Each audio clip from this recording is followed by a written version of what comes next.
So one example of the different kinds of tutoring services I offer is a boy I work with in year 3 and a girl that I work with in year 5. So to start with the boy in year 3, he needs a lot of help with reading comprehension, doing inferential questions, literal questions, going back to the text, searching for clues, and figuring out how to summarize succinctly what he has actually read.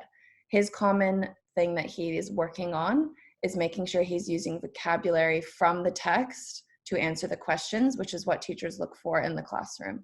So I've been working with him through online sessions, and it has been really great because his mother and father sit with him as well. So they get to hear me asking him questions and working with him. So they're also absorbing the knowledge as we are going along. The other end of that is a girl I work with in year 5. She's a very high achieving student and she's already very bored with what has happened in 2020. So she's at home, she's done all her homework, and she needs some more stimulation. So I have chatted with her about her interests. We have realized that she really, really loves animals. So what we did is we focused on one particular animal, which was the polar bear. And we talked about the life cycle of a polar bear. We talked about habitat loss due to global warming, ice caps melting, all of those different things that have to do with global warming, because she's actually very interested in that.